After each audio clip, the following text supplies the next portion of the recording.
Okay. Okay, let's make a start, Gary. So, delighted to be joined this morning by Gary Bayliss from Registrar Corp. They've been FDA service provider members for quite a number of years now and are experts in all things FDA registration. So Gary's going to have a talk about making sure that your products are compliant to export to the US. And he'll be taking questions throughout the webinar. So if you have any questions, pop it in the chat box and he'll answer them as he goes along. Plus, there'll be a little bit of time at the end to take any questions if you've got anything else you'd like to add at the end. So, Gary, I'm going to hand over to you now. Thanks very much, and good morning, everybody. Could I just ask that if you put questions into chat, Mel, could you let me know about that, because I'm on full screen presentation at the moment, so I might not see the questions coming into chat. Yeah, I'll flag any ones that come in and let you know. Okay, morning, everybody. Yeah, I'm Gary Bayliss. I run the UK office of Registrar Corp, which is not to overstate things, is the largest consultancy in the world dealing with FDA regulations. Registrar Corp has been around since well, for about 20 years now, and has progressively developed services, comprehensive services to help people comply with FDA regulations. So this morning I'm going to be telling you about FDA regulations that specifically cover foods and beverages and supplements, including alcohol. It's meant really as a kind of checklist for you. So for those of you that know about the regulations already, it'll give you a kind of refresher, hopefully, and bring you up to date with any new developments. For those of you that aren't familiar with FDA regulations to that extent, hopefully it'll provide you with a kind of plain English explanation of what you need to comply with and going forward. So get into it. See at the top of the page there, I've got a flashing warning which says acronyms ahead. And if you don't know already, you will soon realize that the FDA is in love with acronyms. If they can invent a new one, they will do. I think they've probably got a committee that sits every month at least to try and find a new acronym to bring in. They have actually got 4,000 approved acronyms in their database. So we're going to be dealing with just one or two today. So don't be too frightened. There's some common myths about the FDA. I hear this all the time. You know, can I get FDA approval? Are my products approved by the FDA? Do I need to get my company approved? The FDA doesn't approve anything. What it's all about is food safety. And what they essentially want to do is identify, register and regulate companies so that they can be sure that the products being made by those companies are safe, and they want to be sure they're safe before they get to the USA.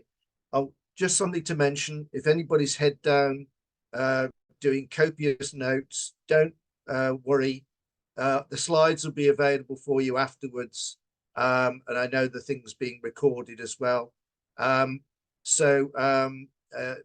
Hopefully you'll get all the information that I'm spewing out on these slides. But as Mel said originally, as we go through this, if you do have any questions, ask me at the time. That's probably the best thing. So, so the FDA doesn't approve anything. It doesn't issue any kind of certificates, and it doesn't need any submission of labels or inspections to be made of companies before you start marketing the products in the USA. What it does do, it implements laws that are passed by the US Congress. They're written into what's called the Code of Federal Regulations, CFR. So a lot of references that you get about FDA regulations are prefixed with the CFR, and that will refer to the particular area in the Code of Federal regulations that the regulation, in particular regulation, comes from. So yeah, FDA is as much an educator as it's an enforcer. But unlike other regulatory bodies around the world, especially over the last 20 years, the FDA is by far and above the most proactive.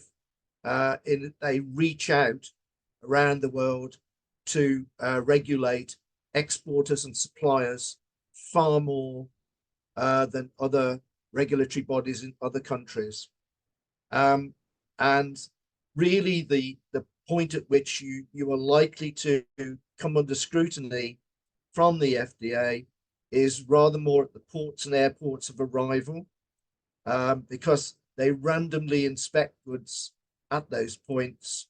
And if you have the bad luck to have your goods detained and inspected, then you are under the microscope. So that's the point at which you need to worry. The FDA does send inspectors out around the world periodically on tour, going from country to country, inspecting facilities, but that is principally inspecting manufacturing facilities. They aren't in the business of inspecting things like warehouses or packaging companies so much. So let's go on. I think if we're all honest, we know that we will accept that the only reason that we're looking at FDA regulations at any time is because they're mandatory, and because of the risks of you being found to be non-compliant. We're not looking at FDA regulations out of just natural interest or curiosity. We have to take them into consideration because they are mandatory requirements, and if you don't comply with them, you risk penalties or disruption, problems, time, lost time and lost money. So how do they enforce the regulations? As I mentioned before, they inspect goods at ports of arrival, but they do it by random, so you never know when your products might be examined. They inspect manufacturing facilities, and if they find any problems with products or with companies, they will refuse entry to the country, and at that point you're in trouble because you may have to either get the goods destroyed or returned to the UK.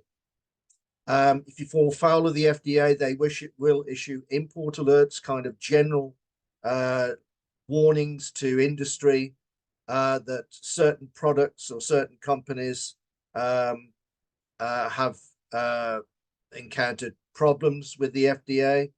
And if an importer tries to bring in a consignment into the USA that's mentioned, a product that's mentioned on an import alert, they won't be able to do so. So it's a very important to notice that, to understand that if you are on an import alert, you should really do your best to get off it. There is a process for getting off it, but it's very time consuming and really quite expensive. You might be the subject of warning letters, individual warning letters that are sent to you about particular non-compliance issue. And if that's the case, you should know that those letters and import alerts are published by the FDA on their website. So it's made public, your shame in non-compliance. So best to be avoided. penalties might even run to suspension of registration or civil and criminal penalties. So at the end of the day, the burden's on you to comply. It's your money and your reputation that's at risk. And it really is something that you need to look at when you're doing your market research. America is a fabulous opportunity for most companies, but on the other hand, it can be very challenging, the regulatory side of things. There's just a footnote there. The FDA have introduced what you might call a second line of defense for enforcement. They now get US companies, buyers of foods and beverages and supplements from foreign suppliers. They get them to verify that exporters are meeting the requirements, meeting FDA requirements on food safety. So even if you don't want it, you will come under scrutiny from your US customers, who must routinely reach out to you and check that you are doing what you should do on FDA food safety plans. So looking at the actual situation about the regulations, the individual regulations that apply to exporters of foods and beverages and supplements. This is a kind of checklist for you. So the FDA wants to register and regulate any company that manufactures, processes, packs, or stores food products. I'll go into more detail about these in the coming pages, but this is just a brief checklist. So you will need to consider registration requirements. That's the priority requirement that you need to look at before you send any products to the USA. In terms of brand owners will need to ensure that the labeling of their products is okay. Manufacturers and processors will need to check that their food safety plans are in line with FDA requirements. Anybody exporting food products or beverages or supplements to the USA, no matter how big or small or whatever the value is, every commercial consignment has to have a prior notice submission sent to the FDA. And on that prior notice submission, you must put the manufacturer's registration number. Some companies that manufacture acidified and low acid foods will be subject to an additional layer of regulation, requiring them to register and submit process filings. And everybody now has to get a valid DUNS number for their facility, for their registered facility, whether it's already registered or whether you are just registering. The FDA now requires all registered food facilities to have a lovely new acronym, a UFI. But what they mean by UFI is a DUNS number. A DUNS number is a number that's in a database that's created and managed by Dun & Bradstreet. And the important point here is that when you are registering, even if you are registered, you have to make sure that the DUNS number for your registered facility exactly matches the name and address of the record, the FDA registration record. So if we're registering companies now, we have to make sure the DUNS number is correct. Even if you're a registered company, the DUNS number comes under scrutiny by the FDA periodically. And only 2 or 3 months ago, the FDA cancelled the registration of tens of thousands of companies because their DUNS numbers that were notified to the FDA didn't match their registration record. But I'll come on to that in a bit as we go through the pages. So looking at registration, which is your first priority, there's a double priority in this respect, in as much as you must be registered. The manufacturer must be registered at least before any products made by the manufacturing facility are sent to the USA. But the FDA wants any company that manufactures, processes, packs or stores products to be registered. So that means that basically, even if you're a brand owner, you need to make sure that your co-packer, your manufacturer, is registered. And you may also have to register your warehouse if the manufacturer delivers the product to your warehouse before it's shipped to the USA. But the most important thing is that the manufacturing facility is registered. And it's the owner or operator of the manufacturing facility, of the facility, that must register. So if the manufacturer needs to register, it's the owner or operator of the manufacturing site that needs to register. If therefore you are a brand owner, you're going to have a discussion with your manufacturer to tell them they need to be manufactured. And then you'll also have to have a discussion with them about the cost of registering.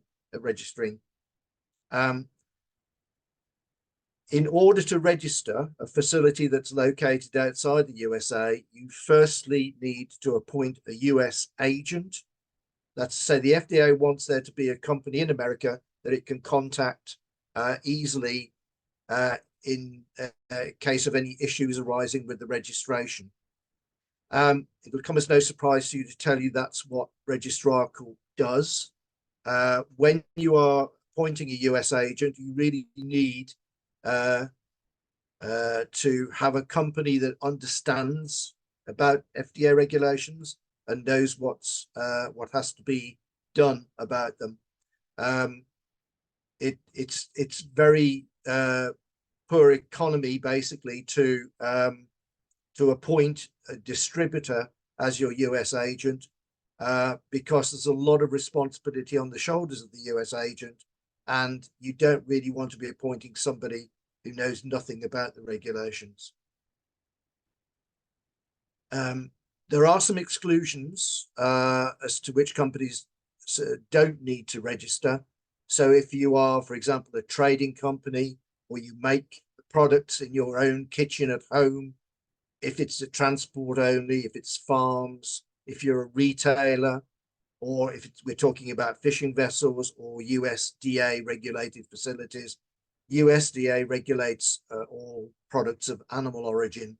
So if you are on that list there, you don't need to register. Most companies will need to register. And it's important to understand as well that the registration that you sign up for has to be renewed every 2 years in even numbered years.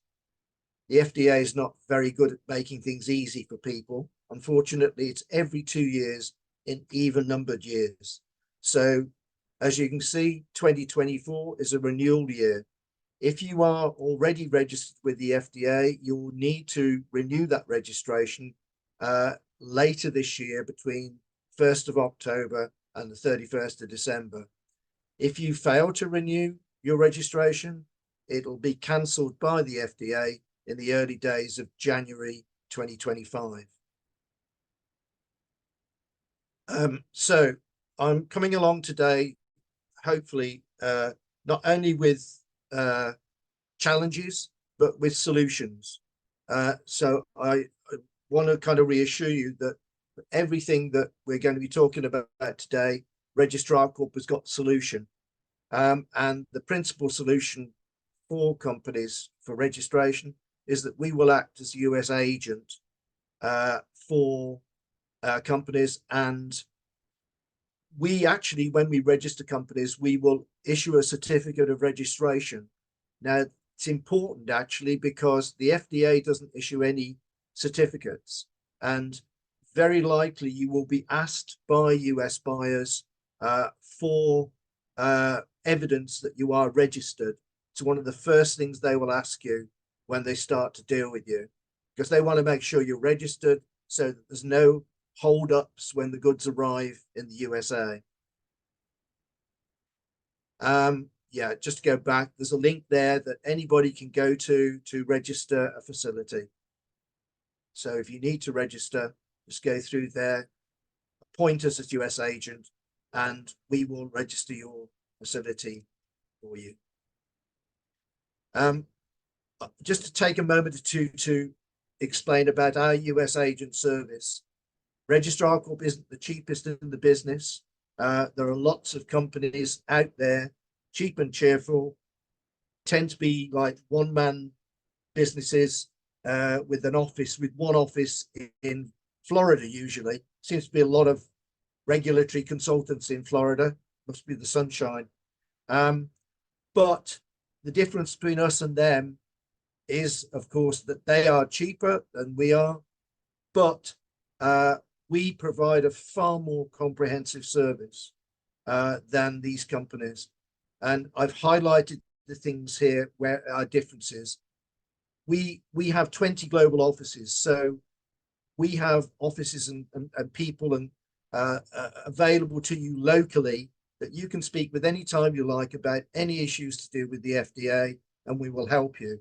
And believe me, that is a very important benefit, because you will get lots of questions about FDA regulations. You may have concerns or worries about it. Call us and we'll explain everything to you. I mentioned about UFIs earlier on. This is the DUNS number requirement. I think we are actually the only consultancy that is offering assistance with DUNS numbers. As part of our US agent service, we will sort out your DUNS number and notify it to the FDA. And believe me, that can be a real problem to deal with. So that's part of our US agent service at no additional cost. Plus, we have compliance monitoring software for companies. If you get problems with the FDA, if your products are detained, even if you're not a client of ours, we will help you with detention assistance. We can intervene on your behalf with the FDA.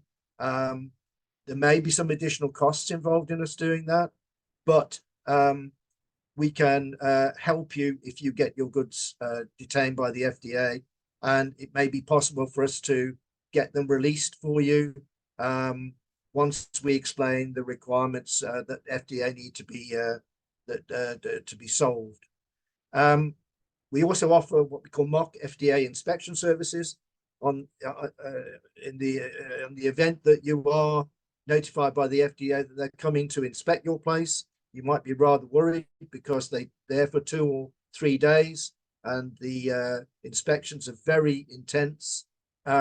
We can now offer both in-person and virtual mock FDA inspections. So that's to say we can check your place out ahead of the FDA inspectors turning up on your doorstep, and make sure that you're ready for the inspection. And lastly, it's a new thing. We now offer an exporter marketplace to our US agents clients, whereby you can present your goods to our database of around about 3,000 major US buyers and importers. So, and that is really, really good value, because I think we're charging $195 for that for per annum. So you can get some really good exposure to potential customers there. And it's pennies basically in terms of other advertising costs. Right, quickly now on to prior notice. For each and every consignment of foods, beverages or supplements sent to the USA, you must, or somebody must, submit prior notice to the FDA. What that means is that you have to send information to the FDA's portal about the products, including the FDA product codes. who the sender is, consignee, the shipping details, and crucially, you have to put the manufacturer's registration number on that. If prior notice is not submitted before the goods arrive in America, or the manufacturer's registration number is missing or invalid, the goods will be detained. That's 100% risk that the goods will be detained by the FDA until such time as the correct and full information is provided. So you need to be aware of that. And the FDA doesn't actually say who must do the prior notice, just that it should be done. If you don't know how to do that, if you need any help with that, we have a prior notice express service. You send us the information, we submit the prior notice, we give you the reference number that you then give to the carrier, and that's then passed down the line for the customs clearance process in America. We can make it much easier for you if you want to use our service. We make a charge for doing that. It's $19.95 per submission. But for those companies that need to do lots of prior notice, we do discounted prices. Moving on to the next area of interest or regulation that you need to know about. This is the responsibility of brand owners, basically. Labeling regulations, FDA labeling regulations, if you don't already know it, are extremely complex, but they are strictly enforced. Labeling errors are the single most common cause of goods being detained by the FDA, and where the problems come for exporters principally. It may be to do with ingredients, it may be to do with the labeling format, but you need to make sure that your labeling is compliant.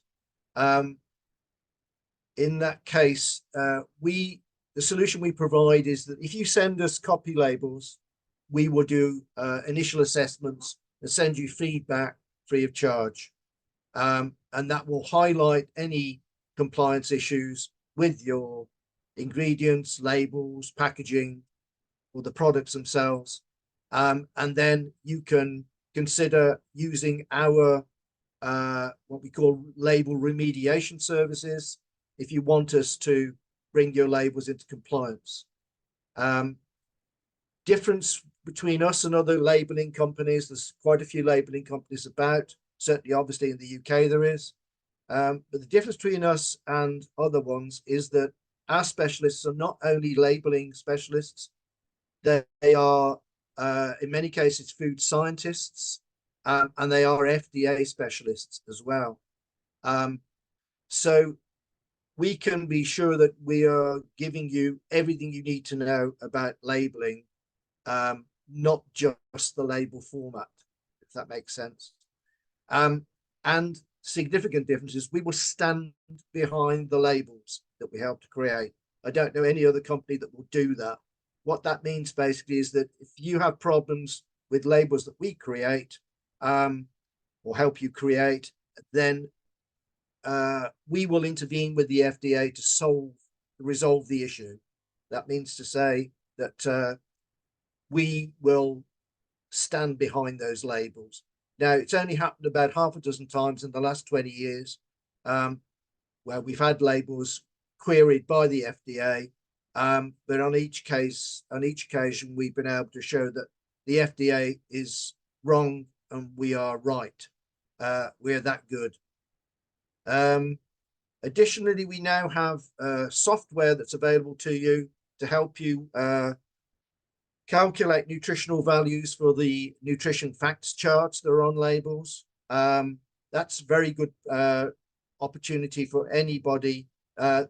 This software can also be used for nutritional values for menus and recipes and everything else, not just the USA. So maybe check out that website, AlaCalc software.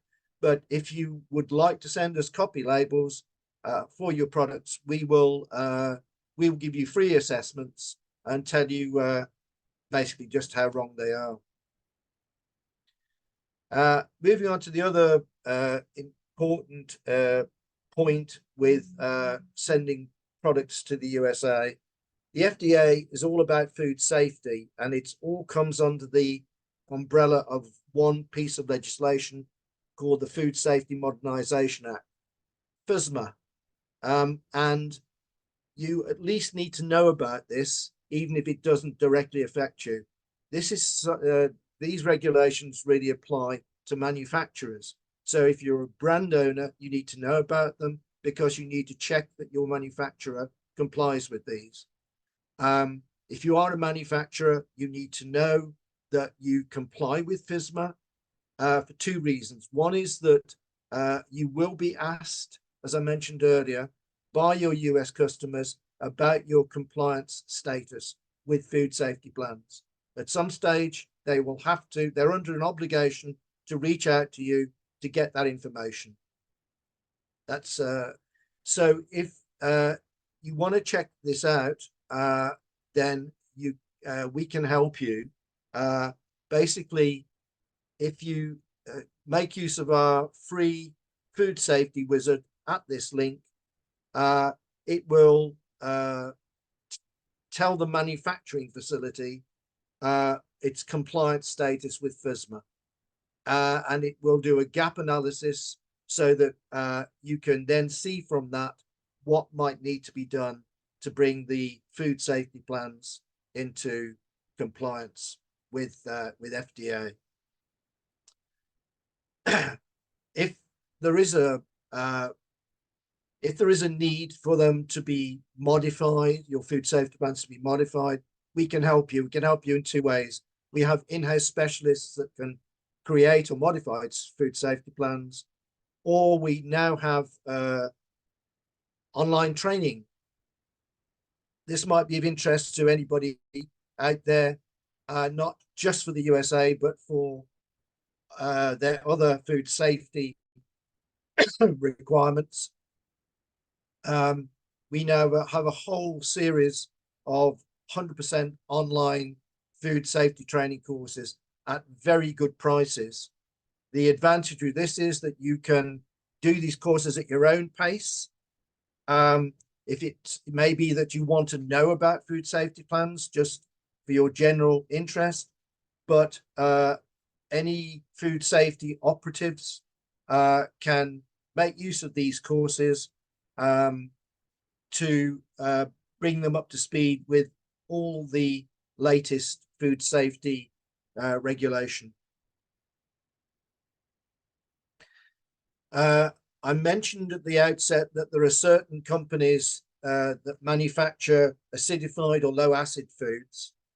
You can see there the kind of things that I'm talking about. Basically, it's hermetically sealed, shelf stable, low acid and acidified foods. These regulations came about some years ago in America as a result of a botulism outbreak, which killed quite a number of people. And these have been in place since then. Essentially, what it involves the manufacturing facility in doing is the manufacturing facility has to register as what's called a food canning establishment. Ignore the canning word there because these regulations apply to, as you can see there, cartons, jars, pouches, tins, whatever you like, anything that contains acidified or low acid foods. Any manufacturer of those types of foods has to register as a food canning establishment. It has to submit what they call process filings to the FDA. That means you have to submit details of the thermal processes that the goods go through for approval by the FDA. And then the FDA will issue submission identifiers, SIDs, for each product. Now, it's important that that if your products are under these regulations. It's very important that the manufacturer is registered and that he or she, the company, acquires these SIDs, because that information has to be put on the export documentation that accompanies the goods. If it's not declared to the US Customs when it arrives, it will get detained. So you need to have that information on your export documentation. Therefore, you need to be registered and you need to acquire submission identifiers. Just Gary, how long does it take for registration of that to take place? Because it seems a bit of a lengthy process. Registration doesn't take too long. You're talking more like weeks rather than days. But what does take the time is the submissions, the process filings, the submission of the process filings to the FDA, and their process for approving those can take weeks. So you need to be looking at this well before you start shipping the products to the USA.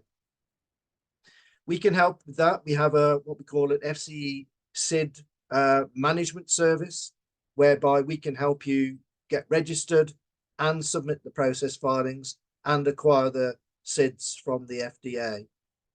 So that link takes you to that service. Please contact us if you need any help with that. By the way, with any of these things we're talking about, we don't just launch into the service. We assess your requirements, first of all, tell you what needs to be done, and tell you the cost of the thing. One big thing it's a big benefit with FDA, with Registrar Corp, is that all of our services are fixed price. We're not like a lawyer charging so much per hour or anything like that. So you know exactly where you're going, what it's going to cost you before we launch into the services. Just to mention here about dietary supplements. Dietary supplements are under all of those regulations that I mentioned previously. That's to say, registration, prior notice, labeling. But the food safety aspects of dietary supplements are different. The FDA has different requirements for those, and those center really around what are called master manufacturing records. Now, most dietary supplement manufacturers have these in place already, but if they don't, it'd be a good idea for them to check out the information on our website about that to make sure that they are in place. As far as I know, the FDA don't check up on master manufacturing records unless they happen to inspect the place.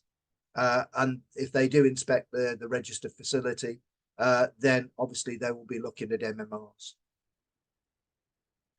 Coming to alcoholic beverages eventually. Sorry, it's taken a while.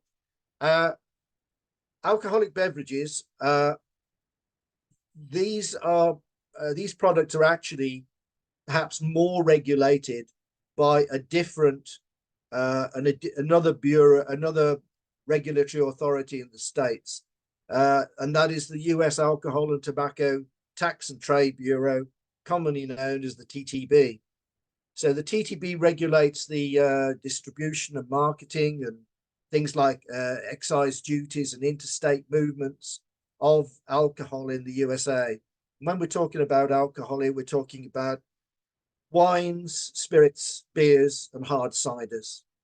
So in terms of sending any of those products to the USA, the company will certainly firstly have to be registered with the FDA. The manufacturer needs to be registered. So we're talking about vineyards, distilleries, breweries. They must be registered, first of all, as a food facility with the FDA. But moving then on to the labeling requirements. Labeling requirements for alcohol are different than they are for conventional other foods and beverages. And those are governed by the TTB. What this means basically is that you have to get approval from the TTB for your label before you start marketing your products in the USA. You have to do that as the exporter or manufacturer. It isn't something that we can do for you, but it's a relatively straightforward process. I've got there the link that you need to follow to take you to the TTB website, where you will learn all about COLA, which is a certificate of label approval. You can also get exemption for certain labels. Maybe if you're sending samples across to the USA, you don't need to go through the full labeling process. You can get labeling COLA exemptions for that. But a new development that you may not know about, this came in last year. It's now necessary for foreign producers, and I underline producers there. That's the companies that make the product. So vineyards, distilleries, breweries, for foreign producers to register with the TTB. That's the first requirement. The second requirement is, as part of this new process, the producer has to assign excise tax credits to the particular buyer of the goods. What that means is that in order for the US buyer to benefit from discounted excise tax rates, the producer has to assign the authority, in a sense, or the credits to the US buyer. So the process there is, producer has to register and assign those credits to the US buyer. Otherwise, the US buyer won't be able to claim the discounted tax rates when the goods go into the USA. We can help with TTB registration and assignment of tax credits. In fact, I was doing that yesterday, and it's a fairly straightforward process. Left one of these kind of thorny requirements to last here, pretty well last.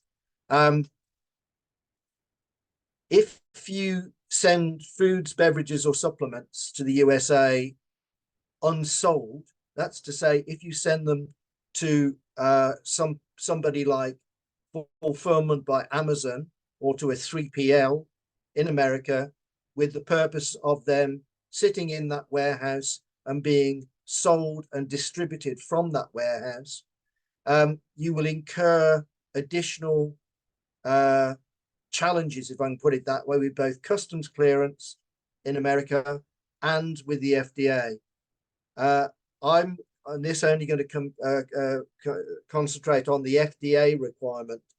So the FDA stipulates that for every consignment going into America, every foods, beverages, or supplements going into America, there must be, for the customs clearance process, what's called an FSVP importer. That's to say, there must be an American company that comes forward to the customs broker and says, we're going to act as the FSVP importer. And an FSVP importer is a company, an American company, who accepts is the buyer of the goods, and they accept the responsibility for verifying that the manufacturer of the goods complies with FDA food safety requirements.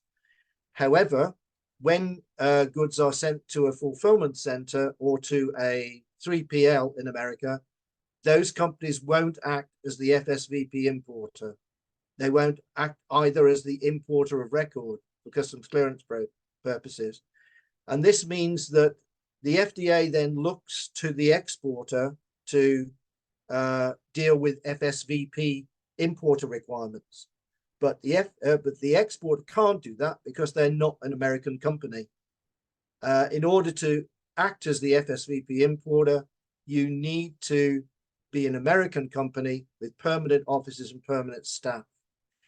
So in these circumstances, for example, if you are sending foods or beverages to Fulfillment by Amazon, you will need to appoint an FSVP importer, a US company, to act as FSVP importer. Now, Registrar Corp will do this. We will act as an FSVP importer. This is otherwise known as an FSVP agent. And we will come forward during the customs clearance process to the customs broker and say, we are acting as FSVP importer. But this is a fairly complicated and risky business for companies like ours to act on somebody's behalf. So we will only do it once we have pre-approved the manufacturer that's involved. And we will then agree to act as FSVP agent, and we make a charge for our service. So if you need assistance with an FSVP agent, if you encounter that problem, there's the link. Come on to us and we'll tell you what we can do about it.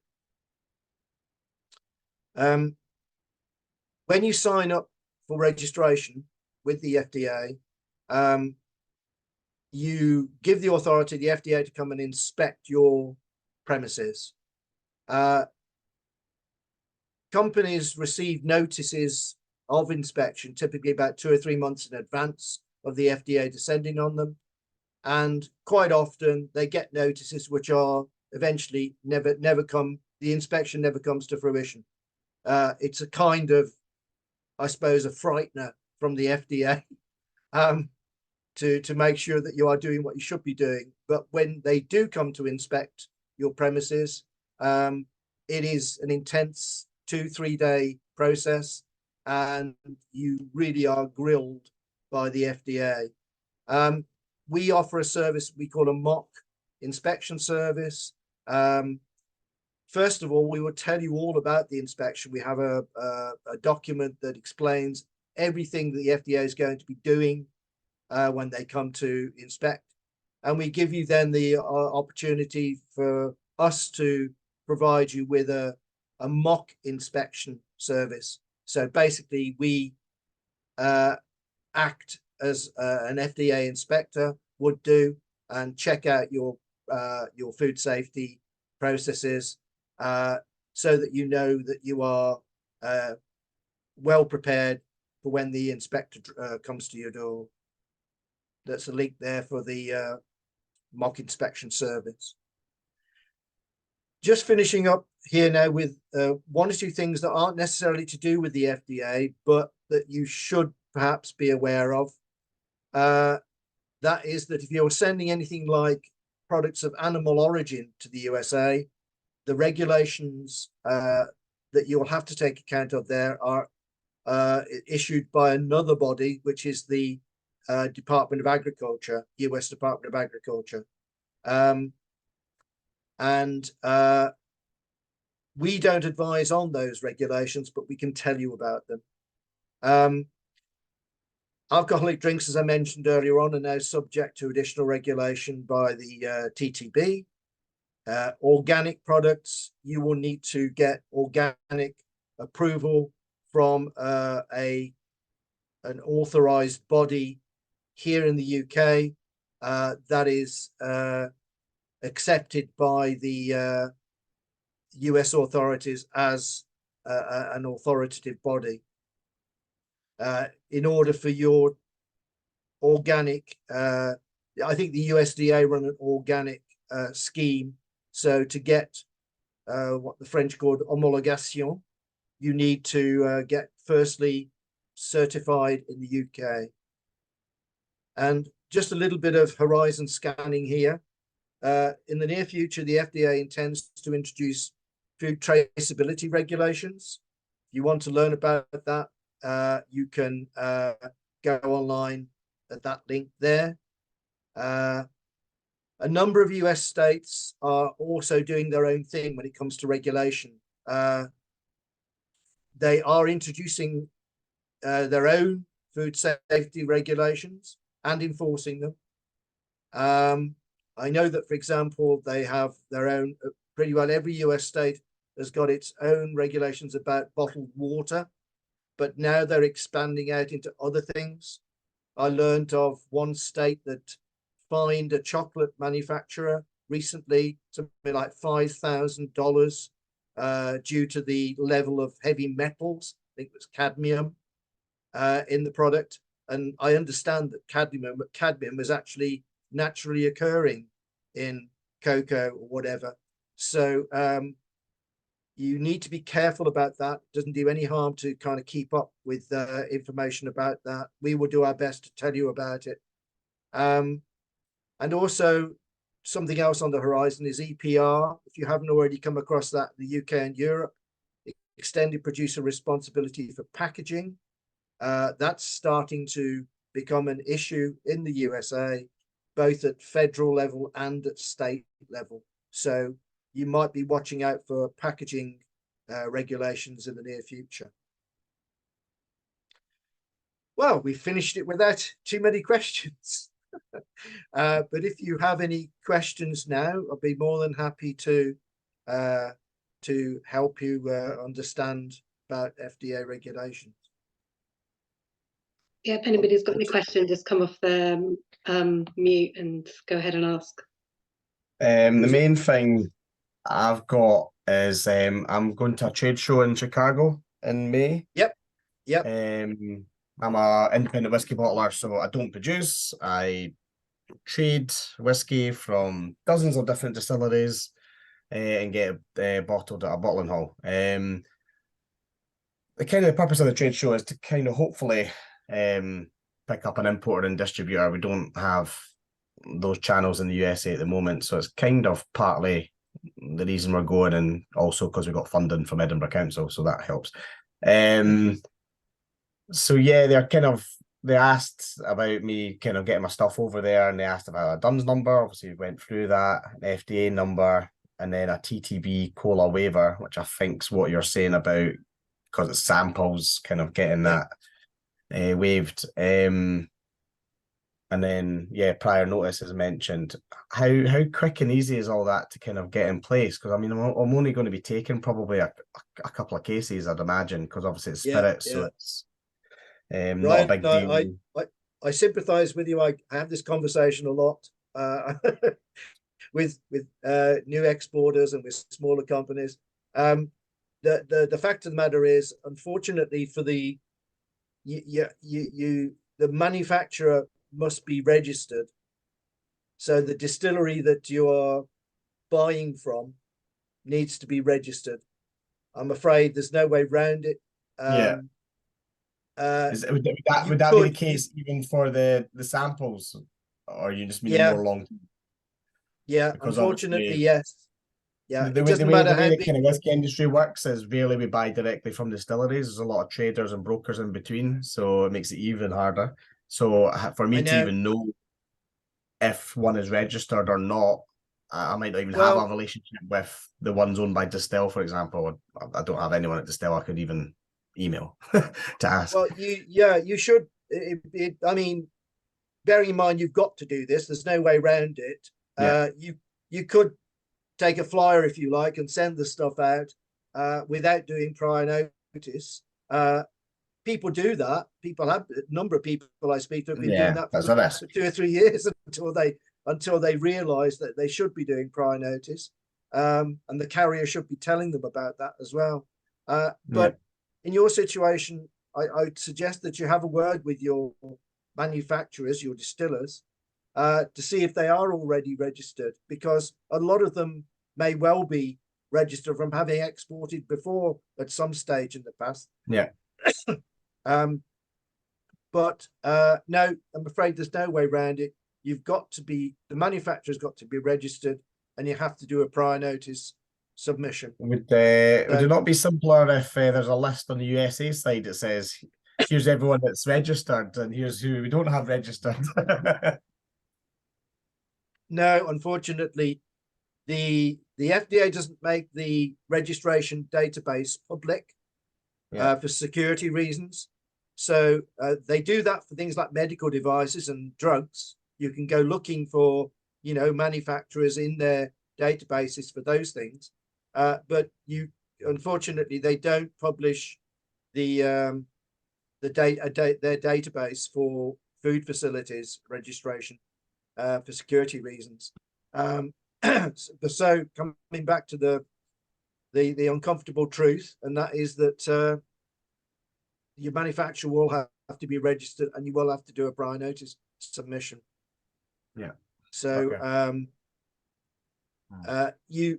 I've known some people try to get away with samples by sending gifts, as it were, to relatives, but that's a risky business, because I've known companies of people that have sent gifts that still get the thing queried by the FDA because there's no prior notice. You've got to at least do a prior notice, and then if you're going to do a prior notice, you've got to put the manufacturer's registration number down.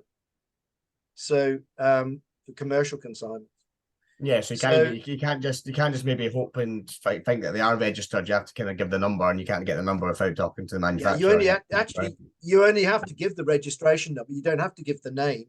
But the FDA system checks that automatically. And if for example, one of the distillers you speak with was registered in the past, but they say to you that they were registered, but that registration has perhaps not been renewed, it would have been cancelled by the FDA. So if you put that registration number down on the prior notice, the FDA system will pick that up, because it'll, it's all machine learning these days and AI. Sounds fun. Sounds great. That's like a few months before May. When's the show? It's May, isn't it? May, yeah. So I've got a few months to figure it out. Okay. Any more questions? You'll be okay. You should be okay with your labels, because you can get labeling exemption. Yeah. One thing is that well, obviously, if you're taking the samples out to the show yourself, well, if you're taking them in personal baggage, we've all done that trade shows. I'm not suggesting anything here, but no.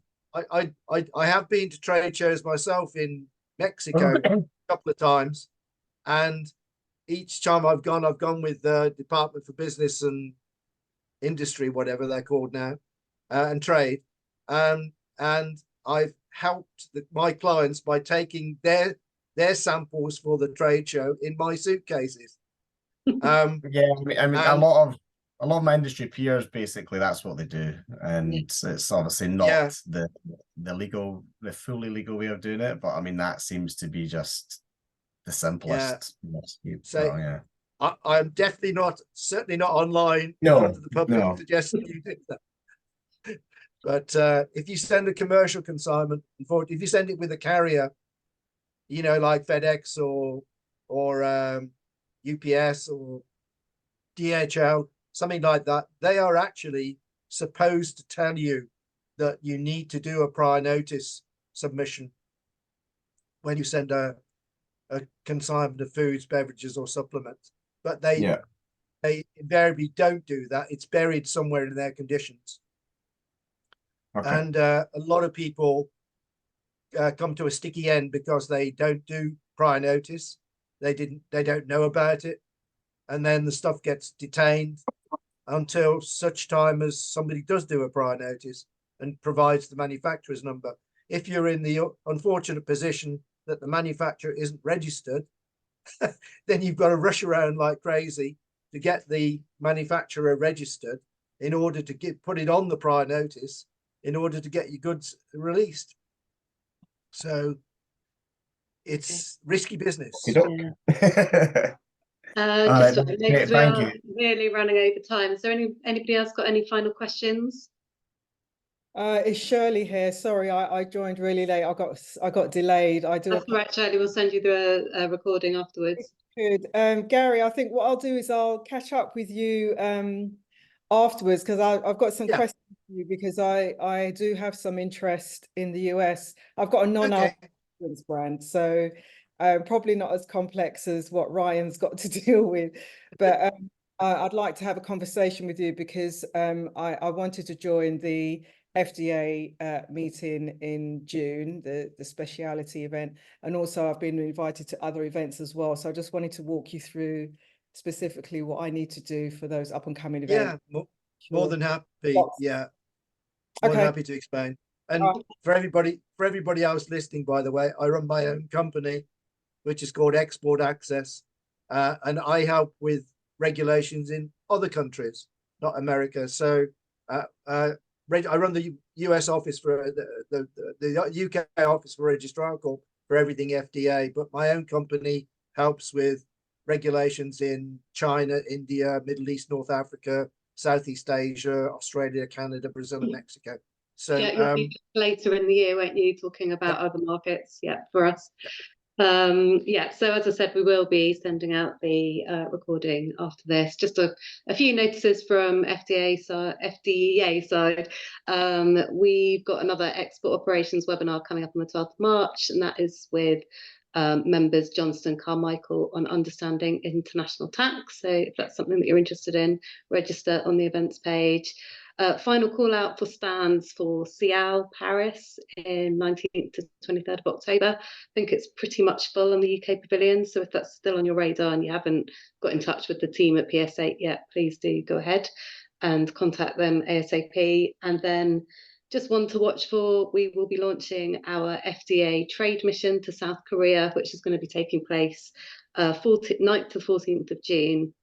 Hopefully going to be launching that this week, and that will include store visits, briefing, etc., but also the chance to showcase your products on a UK branded stand at Seoul Food and Hotel, which is the main food and drink trade show in South Korea.